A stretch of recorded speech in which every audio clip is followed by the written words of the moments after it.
Hello friend, आप सभी का हमारे यूट्यूब चैनल पर स्वागत है। आज हम पढ़ाने वाले हैं क्लास 10 विज्ञान प्रकाश परावर्तन तथा अपवर्तन। इस चैप्टर से हमारा आज का टॉपिक है अवतल दर्पण के लिए सूत्र का निगमन। अवतल दर्पण के लिए सूत्र का निगमन के बारे में अध्ययन करने चल रहे हैं। यह हमारे लिए बहुत ही ज़्यादा इम्पोर्टेंट है। ये टॉपिक 10 और 12 दोनों के लिए इम्पोर्टेंट है। 10 में भी पूछा जाता है और 12 में भी पूछा जाता है। अवतल दर्पण के लिए सूत्र का निगमन 10-12 दोनों के लिए बहुत इम्पोर्टेंट है। टॉपिक तो है 10 का, लेकिन 12 में भी आपको ये मिलेगा। इस पे यही चैप्टर आप पुनः 12 में पढ़ेंगे। यही क्या, प्रकाश परावर्तन तथा अपवर्तन, यही चैप्टर पुनः आप 12 में पढ़ेंगे और टॉपिक भी यही रहेगा। यही सूत्र का निगमन भी आएगा। ठीक है, तो इसे बहुत अच्छे से समझेंगे। वीडियो लंबी होने वाली है, पहले बता दे रहे हैं। वीडियो थोड़ा लंबी जाएगी, लेकिन आपको 1% का कहीं डाउट नहीं रहेगा, इसकी गारंटी है। वीडियो को स्किप मना करिए और वीडियो को अंत तक देखिए और आपको 1% का कहीं पर भी डाउट नहीं होगा। तो यहाँ पे जो सूत्र का निगमन होगा, यहाँ पे प्रतिबिंब फिगर किस चीज का बनेगा? यहाँ अवतल दर्पण का तो बनेगा, लेकिन वस्तु कहाँ रखी रहेगी? वस्तु रखी जाएगी अनंत तथा वक्रता केंद्र के बीच। अनंत और वक्रता केंद्र के बीच किसके बीच रखा जाएगा? अनंत यानी कि अनंत में वस्तु है तथा किसके बीच? वक्रता केंद्र, इसी के बीच में वस्तु रखी जाएगी। पहली बात समझ गए। ये हमने बताया है, इस फिगर के बारे में लिंक में दिया गया है, आप जाकर के इसके बारे में अध्ययन कर सकते हैं। जब वस्तु अनंत तथा वक्रता केंद्र के बीच स्थित हो तो इस पे भी चर्चा किया गया है। तो पहले इसी का हम क्या बनाएंगे? चित्र बनाएंगे। चित्र के बारे में समझेंगे, फिर उसके बाद इसका क्या करेंगे? निगमन करेंगे। सूत्र का निगमन करते हैं। तो फिर रहने देते हैं, चित्र बनाते हैं। चित्र थोड़ा छोटा सा बनाएंगे,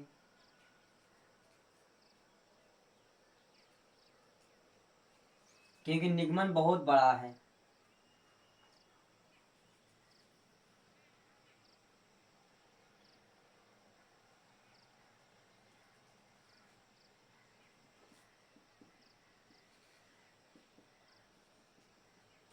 ये हमारा दर्पण हो गया और इसके मध्य बिंदु को वो दर्पण का ध्रुव कहते हैं। इसके मध्य बिंदु को क्या कहेंगे? दर्पण का ध्रुव कहेंगे। अब गोलीय दर्पण के केंद्र को कहते हैं वक्रता केंद्र। गोलीय दर्पण के केंद्र को कहते हैं वक्रता केंद्र। इसे क्या कहेंगे? वक्रता केंद्र, सी से। और इसके आगे अनंत हमारा ये हो गया, वक्रता केंद्र ये हो गया, यानी कि वस्तु हमारी यहीं कहीं रखी जाएगी, यानी कि इसके बीच में हम यहीं रख देते हैं। रख दिया गया वस्तु। अब क्या करेगा? मुख्य अक्ष के समांतर प्रकाश किरण जाएगी।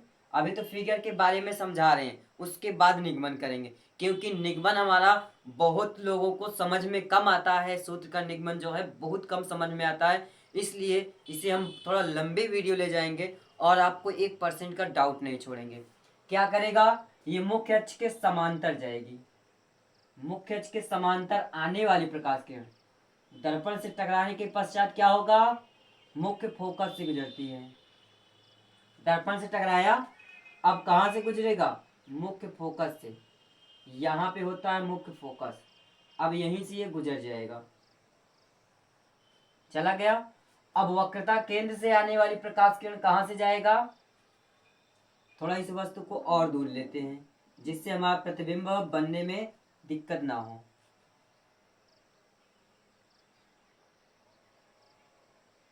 ये अब वक्रता केंद्र से आने वाली प्रकाश किरण दर्पण से टकराने के पश्चात पुनः अपने मार्ग में वापस, ये देखिए मुख्य अक्ष के समांतर आने वाली प्रकाश किरण दर्पण से टकराने के पश्चात कहां से गुजर रही है? मुख्य फोकस से। कहां से आ रही है? मुख्य फोकस। ये क्या है? एफ है हमारा मुख्य फोकस। अब वक्रता केंद्र से आने वाली प्रकाश किरण दर्पण से टकराने के पश्चात कहां से निकलेगा? पुनः अपने मार्ग में वापस लौट चला जाएगा।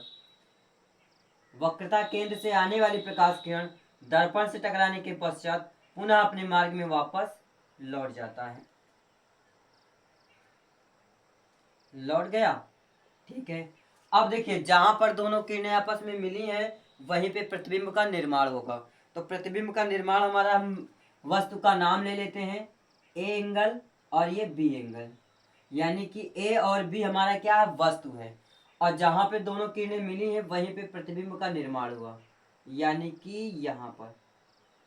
अब ये क्या हो जाएगा, ये ए है, बी है, तो यहाँ पे क्या होगा, इस मुख्य अक्ष पे जो वस्तु का प्रतिबिंब बना है उसे मानेंगे बी, बी डैश। और ऊपर जो है ये ए है तो यहाँ वाले को मानेंगे ए डैश, यानी कि वस्तु का ही तो प्रतिबिंब बना है। ठीक है, समझ में आ गया? अभी तो ये समझ में आया। अब चलते हैं क्या, दर्पण का नाम भी ले लेते हैं, यम1 और यम2। अब चलते हैं निगमन करने। निगमन करते करते सारे इस टॉपिक को हम समझा देंगे।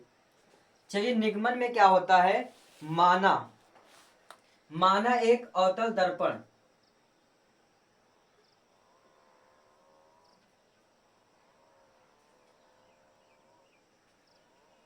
माना एक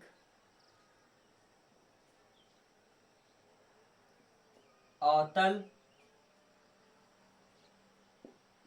दर्पण यम1 तथा m2 है। क्या है, अवतल दर्पण जो है वो यम1 और तथा यम2 है, यानी कि यम1 और यम2। यहाँ पे तथा नहीं और लगेगा, यम2 है। ठीक, अब आगे क्या होगा, आगे जो होगा क्या कहते हैं, यहाँ पे वक्रता केंद्र C है, दर्पण का ध्रुव P है, मुख्य फोकस F है, और C और P क्या होगा, मुख्य अक्ष होंगे। ये सब लास्ट में भी देखेंगे। अब यहाँ पे थोड़ा सा और समझ लेते हैं, वस्तु की जो दूरी है, वस्तु की दूरी क्या होगी, जहां पे वस्तु है यहां से लेकर के यहां तक वस्तु की दूरी, यानी कि हम ऊपर इसे हटा करके यहाँ पे वस्तु की दूरी बता देते हैं। वस्तु की दूरी को किससे डिनोट करते हैं, यूं से। वस्तु की दूरी हमारी क्या हो गई, यहां तक स्मॉल यू होगा, यानी कि माइनस में यू हो जाएगा। वक्रता केंद्र की दूरी क्या हो, वक्रता केंद्र और फोकस की दूरी क्या होगी, ये होगा यहां से स्मॉल आर, स्मॉल आर कह देते हैं। अब जहां पे प्रतिबिंब बना है वहां से लेकर के और फोकस दर्पण के ध्रुव, इसकी दूरी क्या होगी, v हो जाएगी, यानी कि यहां से लेकर के यहां तक इसकी दूरी क्या हो जाएगी, v।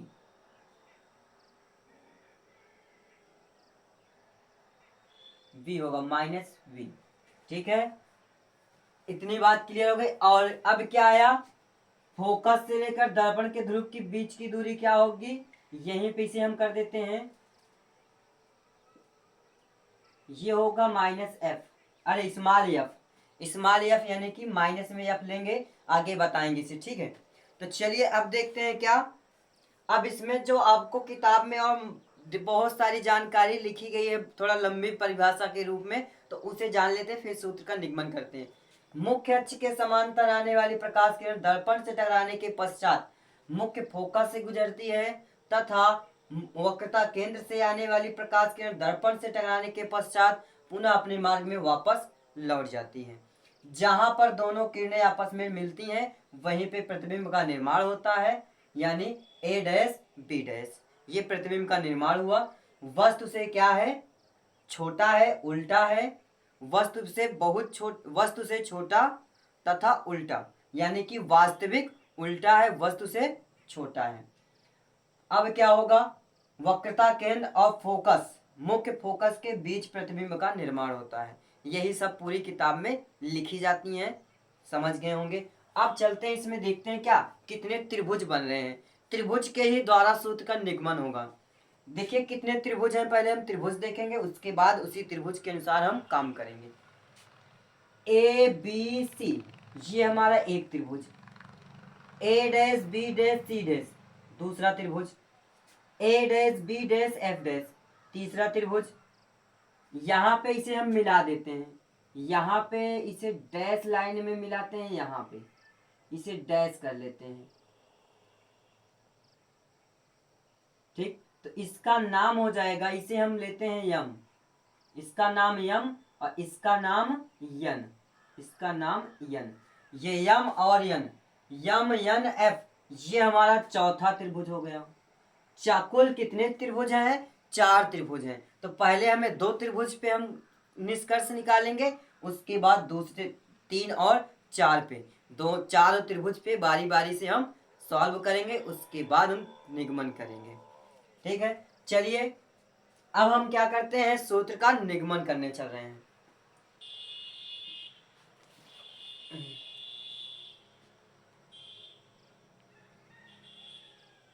त्रिभुज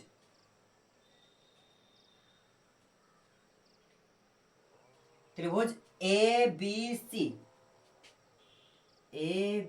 सी तथा त्रिभुज ए डैश बी डैश सी एक क्या है, समरूप त्रिभुज है। समरूप त्रिभुज, समरूप त्रिभुज है। क्या है दोनों? समरूप त्रिभुज है। जैसा ये त्रिभुज है वैसे दूसरा वाला है। 1 और 2 से हम कर रहे हैं। अब क्या होगा इसके आगे? इसके आगे देखिए क्या है, ये कितने अंश का कोण बना रहा है? 90 अंश का। ये भी और बी डैश भी 90 अंश का, दोनों 90 अंश का कोण बना रहा है। यानी कि यहाँ पे हम लिखेंगे कोण ए बी सी बराबर कोण ए डैश बी डैश सी कितना है? 90 अंश है। 90 अंश हो गया। क्या है? समकोण त्रिभुज। इसे क्या कहेंगे? समकोण त्रिभुज। समकोण त्रिभुज क्यों? क्योंकि 90 अंश कोण यहां बना रहा है, ये भी 90 अंश का ही कोण बना रहा है। आगे देखते हैं, आगे क्या है? शीर्षाभिमुख कोण। शीर्षाभिमुख कोण कोण ए सी बी बराबर कोण ए सी बी ए डैश सी बी डैश। ये क्या है? ये है शीर्षाभिमुख कोण। कैसे है? शीर्षाभिमुख, शीर्षाभिमुख कोण है। शीर्षाभिमुख कोण कैसे हुए? यहाँ पे ए सी बी और A dash B C B dash, यानी कि ये दोनों देखिए क्या है? शीर्षाभिमुख कोण है। एक दूसरे के क्या है? शीर्षाभिमुख कोण है। शीर्षाभिमुख कोण का मतलब होता है जैसे कि एक लाइन खींच दें, रेखा है और इसे काट दिया जाए, तो यानी कि ये कोण और ये कोण एक दूसरे के अपोजिट जो होंगे वो शीर्षाभिमुख कोण कहलाएंगे। ये और ये दोनों एक दूसरे के क्या होंगे? शीर्षाभिमुख कोण। जैसे कि 1 2 3 4, तो 1 और 3 जो है शीर्षाभिमुख कोण होंगे, 2 और 4 एक क्या है होंगे? शीर्षाभिमुख कोण होंगे। वैसे ही यहाँ पे क्या है? ये और ये क्या है? शीर्षाभिमुख कोण हो गए। चलिए अब आगे देखते हैं। अतः समरूप त्रिभुज के नियम से, समरूप त्रिभुज के नियम से, अतः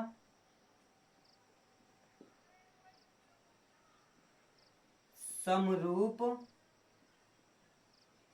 त्रिभुज के नियम से, समरूप त्रिभुज के नियम से क्या है? समरूप त्रिभुज यही है। इसके नियम से क्या निकलेगा हमारा जाकर के?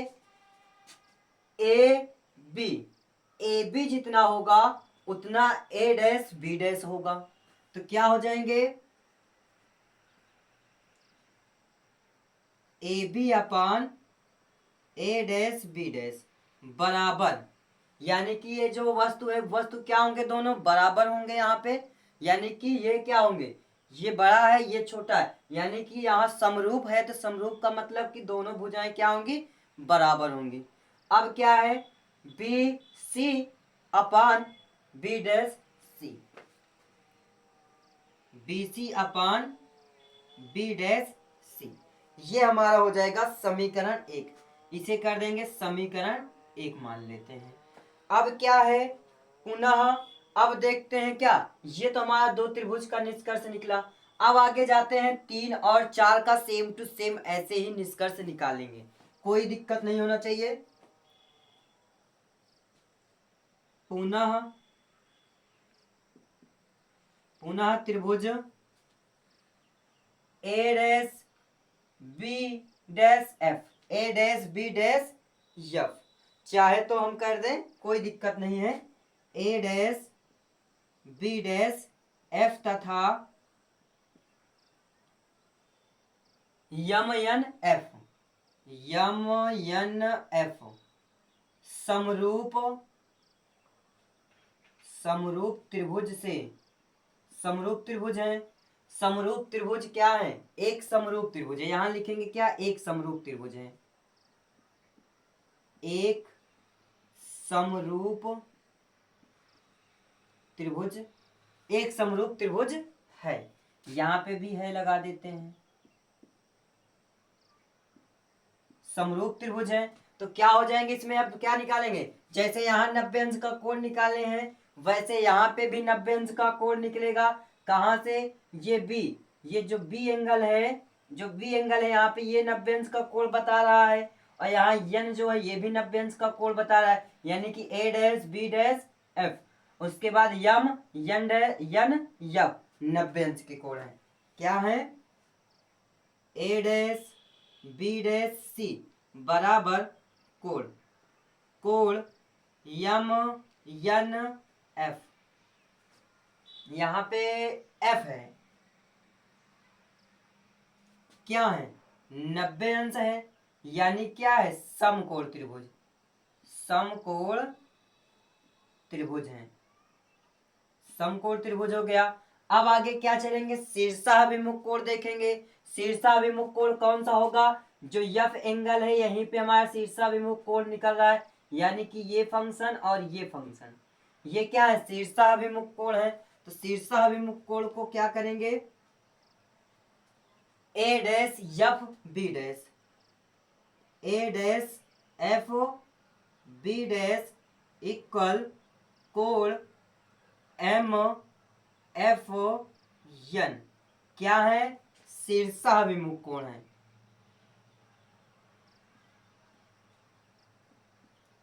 शीर्षाभिमुख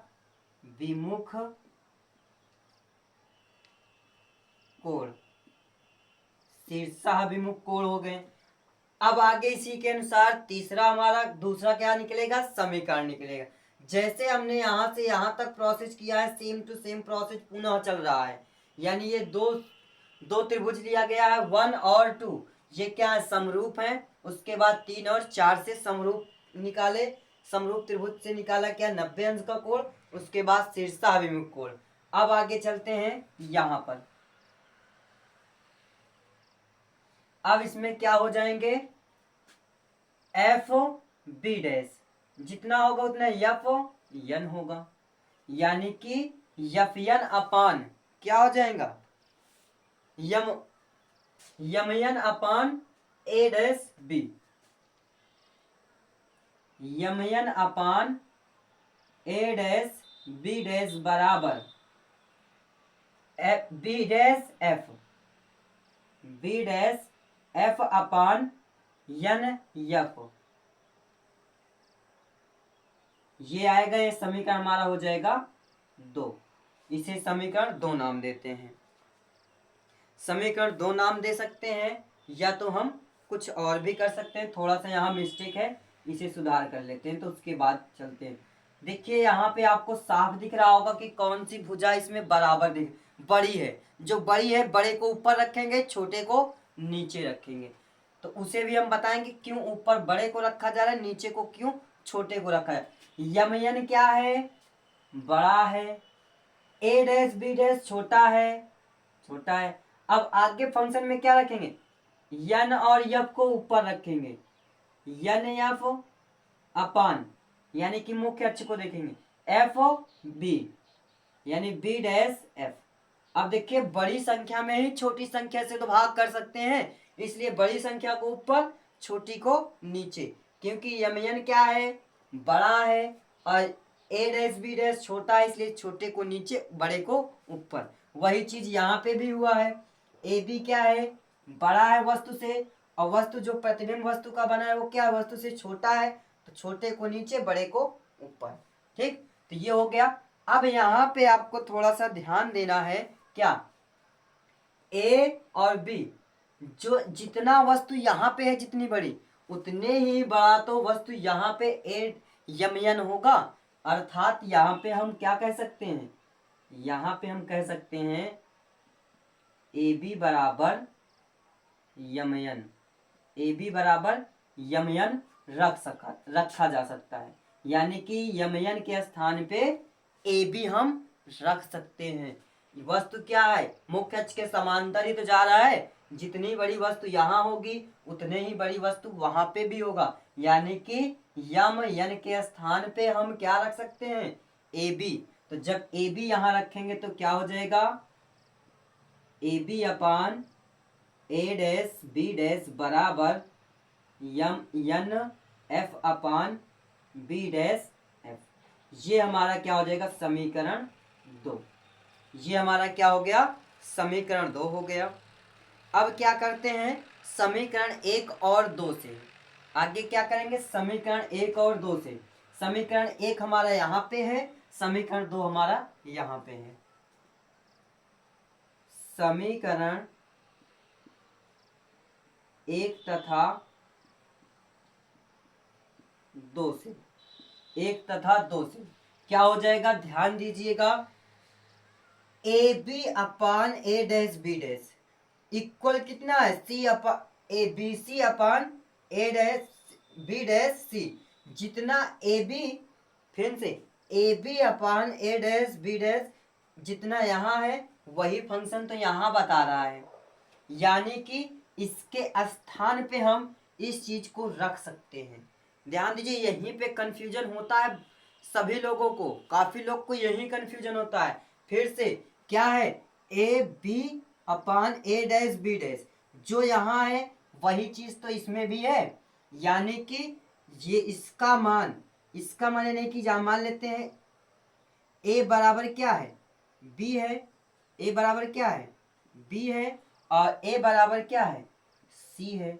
यानी कि बी बराबर सी कर सकते हैं, ए बराबर बी है और ए बराबर यहाँ सी है। यानी ए का मान उठा करके इसमें रख सकते हैं, यानी कि बी और सी बराबर कर सकते हैं। अगर मैथ के स्टूडेंट हैं तो समझ गए होंगे। अब मैथ जरूरी है, मैथ आना चाहिए, इंटर वाले खासकर।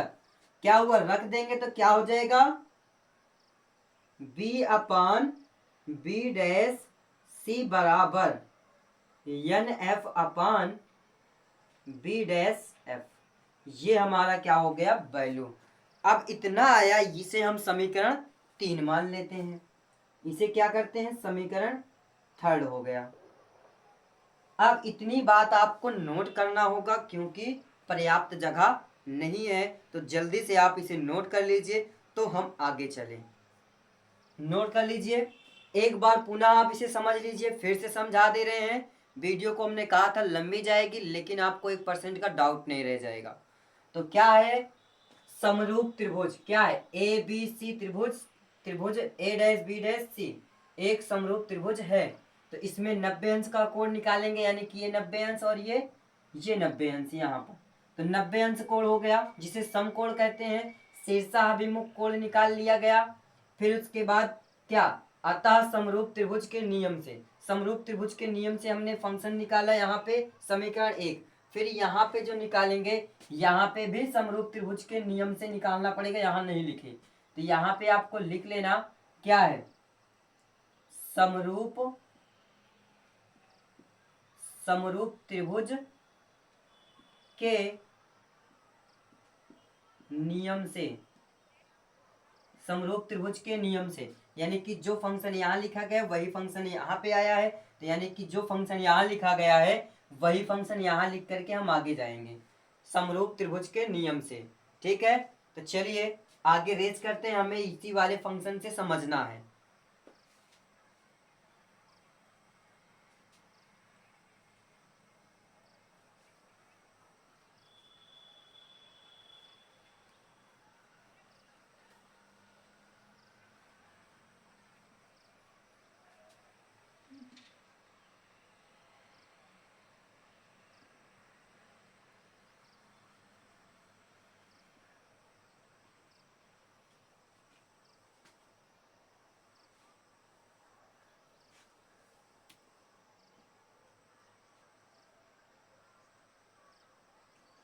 चलिए अब क्या होगा, इसमें हमें ध्यान देना है क्या, यदि यदि दर्पण का द्वारक छोटा है, क्या है, दर्पण का द्वारक छोटा है, यानी कि यहाँ पे जो दर्पण का द्वारक है ये क्या है, छोटा है। छोटा यानी कि देखिए यहाँ पे ये इतना फंक्शन, इतना अकेले, इतना क्या है, दर्पण का द्वारक क्या है, छोटा है, बहुत छोटा सा जगह छूट रहा है। छोटा है तब यन ध्रुव पी के बहुत नजदीक होगा। क्या है, क्या करेंगे, यदि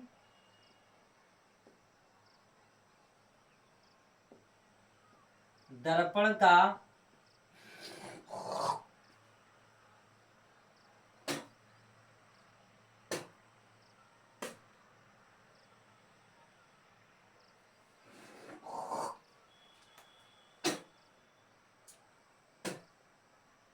चलिए यदि दर्पण का द्वारक द्वारक छोटा है तो यन ध्रुव पी के बहुत बहुत क्या होगा, यदि दर्पण का द्वारक छोटा है, क्या दर्पण का द्वारक छोटा है तो यन यन यानी कि जो यन यहाँ पे है ये, इसे हम पूरा फुल कर देते हैं, यानी कि इस बिंदु का नाम यन ही तो कहा गया था। यन ध्रुव के, ध्रुव पी के क्या होगा, बहुत नजदीक होगा। क्या होंगे, बहुत नजदीक होंगे, बहुत नजदीक,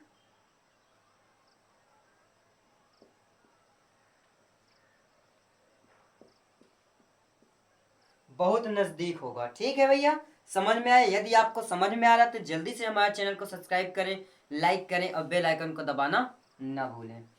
अब आगे क्या, बहुत नजदीक होगा, इसका मतलब क्या हो गया, इसका मतलब एनपी बराबर क्या हो जाएगा, एफ पी, एनपी बराबर एफ पी हो जाएगा, यानी कि एनपी बराबर क्या हो जाएगा, एफ पी हो जाएगा।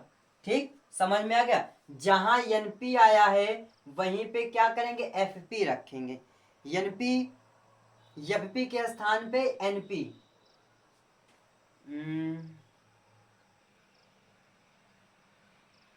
समीकरण तीन को देखिए क्या है, समीकरण तीन ये है हमारा।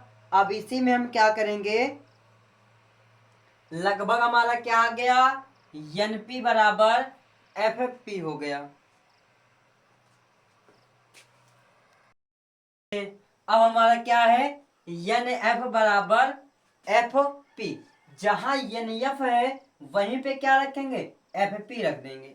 तो क्या हो जाएगा, समीकरण तीन से, समीकरण तीन से, समीकरण तीन से हमारा क्या आया, B C upon B dash C बराबर F P upon B dash F. N F जितना है उतना एफ पी हो जाएगा, यानी कि एन एफ जो है वो क्या होगा, पूरा पी तक चला जाएगा। ठीक है, अब यहीं से हमारा क्या होगा, ध्यान दीजिएगा, क्या आपके पास बी और सी का मान है। अब इसमें से हम मान निकालेंगे, इसमें से क्या निकालेंगे, मान निकाल करके सूत्र का निगमन कर देंगे, बस खत्म। बी सी कहाँ है हमारे पास, बी और सी, बी सी हमारे पास यहाँ है। अब इसका मान निकालने के लिए क्या करेंगे, पूरा का पूरा फंक्शन लेंगे, यानी कि u में से r का मान घटा देंगे तो हमारा क्या आ जाएगा, bc का मान आ जाएगा। bc निकालना है, b और c, यदि हम bc का मान निकालेंगे तो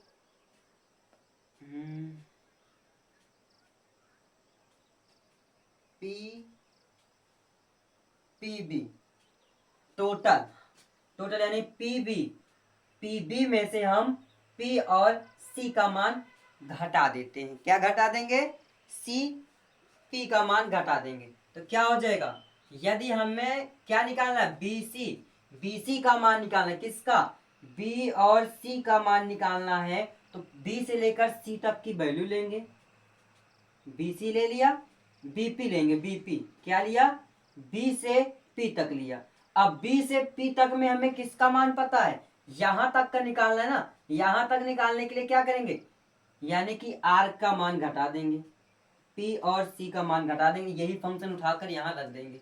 तो क्या हो जाएगा, BP माइनस CP अपान, अब आगे फंक्शन अगला देखते हैं, B डैश C। अब किसका, B डैश C। अगर B डैश C का निकालना है तो B डैश C हमारा ये है, यानी C से लेकर के P तक। C से P लेंगे, क्या घटा दें, B से B डैश से F, यानी कि P B डैश घटा देंगे, यानी कि इसका मान क्या हमारा पूरा क्या है, वस्तु की दूरी है, यानी V।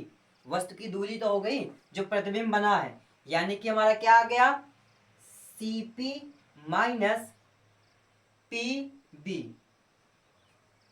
PB dash, PB dash हो गया। अब आगे क्या है फंक्शन हमारा, FP। FP तो हमारा वही रहेगा, क्योंकि F से लेकर P की दूरी स्मॉल f होता है, FP। अब B डैश F कर देखते हैं, B dash F, B dash F यानी कि यहां तक की दूरी, इसकी दूरी निकालने के लिए क्या करेंगे, B डैश से F की पूरा टोटल लेंगे, B dash P, B dash से P लिया। अब इसमें से क्या घटा दें, F और P, F और P को जब घटा देंगे तो हमारा मिल जाएगा उस सूत्र का दूरी। तो क्या हो जाएगा, B dash P minus FP। अब यहाँ पे बात आ जाती है क्या, हमें वैल्यू की, कि किसका मान हमें पता है किसका मान नहीं पता।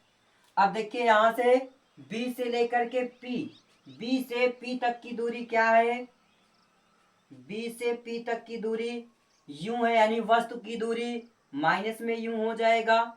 यहाँ पे हम आपको लिख दे रहे हैं,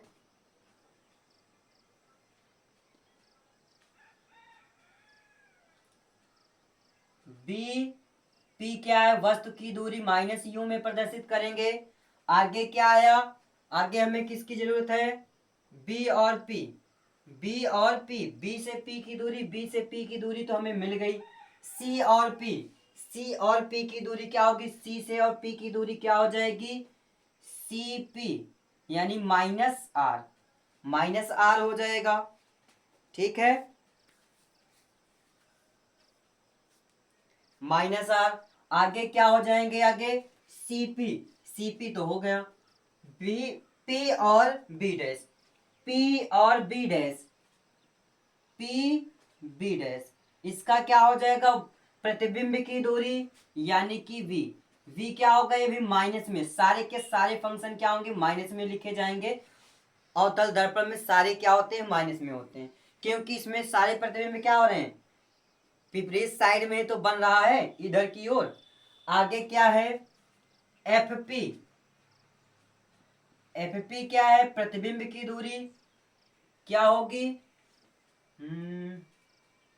FP यानी कि फोकस दूरी स्मॉल f, यानी ये भी माइनस में रहेगा। B dash P, B dash P हमारा मिल गया। FP, FP है, FP भी आ गया, सारे के सारे हमें मिल गए। लेकिन जो होता है त्रिज्या, त्रिज्या बराबर क्या होता है, त्रिज्या बराबर आपका होता है, यानी कि R बराबर -2f, यानी कि F बराबर पाई, यानी R माइनस में नहीं होता, R/2 होता है, F बराबर R/2, यानी कि R की वैल्यू निकालना है तो हमें क्या 2f यहाँ पे रखना पड़ेगा, यानी इसके बराबर -2f हो जाएगा, 2f हो गया। अब सारे के सारे वैल्यू इसमें पुटअप करेंगे और सूत्र का निगमन कर लेंगे, बाकी हमारा सारा सॉल्व हो चुका है। चलिए करते हैं, B और P का मान, B और P का मान माइनस यू,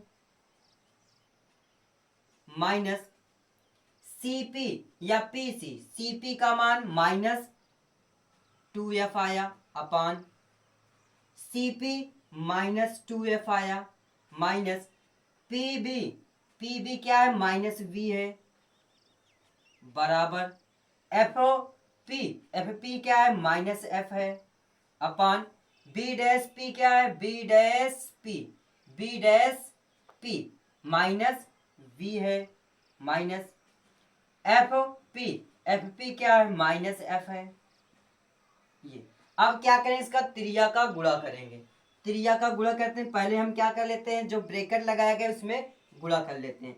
तो minus you minus minus plus 2f upon minus 2f minus minus plus v बराबर माइनस एफ अपान ये क्या हो जाएंगे minus v minus minus plus F. इतना फंक्शन है। अब यहीं से हम क्या करेंगे, इसका त्रिज्या का गुणा करेंगे। त्रिज्या का गुणा करते हैं, इसका फंक्शन का इधर गुणा करेंगे तो क्या हो जाएगा minus you plus 2f bracket में, अगले ब्रैकेट में आएगा माइनस वी प्लस एफ बराबर, इसका हम गुणा ही कर लेते हैं। यफ का यफ में करेंगे तो क्या हो जाएगा यफ स्क्वायर हो जाएगा, यानी कि minus minus plus 2f square. आगे हो जाएगा minus minus plus F V हो जाएगा, क्योंकि माइनस माइनस प्लस हो गया F 2f square minus minus और प्लस माइनस एफ वी या वी एफ, ये हो गया। अब इसका गुणा करते हैं, गुणा करेंगे माइनस माइनस प्लस यू और वी तो यू वी हो जाएगा, minus minus plus minus U का एफ में करेंगे तो यू एफ हो जाएगा। आगे अगला plus minus minus two two F V plus plus plus two two F और एफ का करेंगे तो एफ स्क्वायर बराबर 2f square plus F we. इससे ये कैंसिल, क्योंकि दोनों तरफ क्या है प्लस में है, जब दोनों तरफ प्लस में है तो एक तरफ जाएगा तो एक फंक्शन माइनस हो जाएगा, इसलिए कैंसिल हो गया। अब क्या करेंगे, इस वाले को चाहे तो इधर ले लें और चाहे तो इसे उधर कर दें, कोई दिक्कत नहीं है, यानी कि एफ और वी।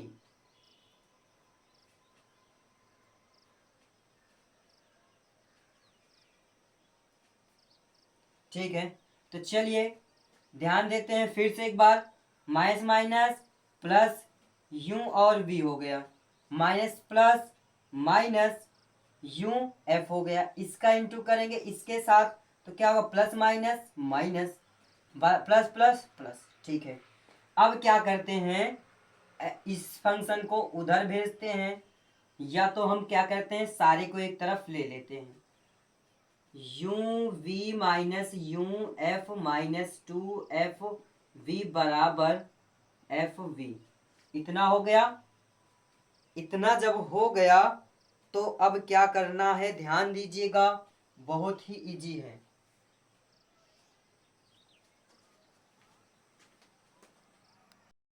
चलिए यहां पर देखिए क्या है, इसका इंटू करने में थोड़ा सा मिस्टेक हुआ है, माइनस माइनस प्लस हो गया, माइनस प्लस माइनस ये क्या होगा माइनस में होगा, यदि ये माइनस में है तो क्या है कुछ नहीं है, इसे माइनस में। अब इसे इधर लेंगे तो क्या हो जाएगा प्लस यू वी बराबर ये वी है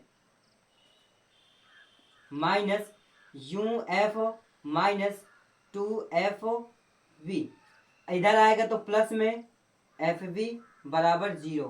अब क्या होगा घट जाएगा तो क्या आ जाएगा यू वी बराबर minus U F minus F V बराबर 0। अब जो माइनस फंक्शन है उसे उस तरफ ले लेते हैं तो क्या होगा यू वी बराबर U F plus F V. अब इसी में क्या करेंगे, इसी फंक्शन में यू एफ वी से भाग देने पर, किससे यू एफ वी से, यू वी एफ से भाग देने पर, यानी कि दोनों पक्षों में यू वी एफ से भाग देने पर, जब भाग देंगे तो क्या आ जाएगा, भाग देने पर चित्र को मिटाकर कर देते हैं।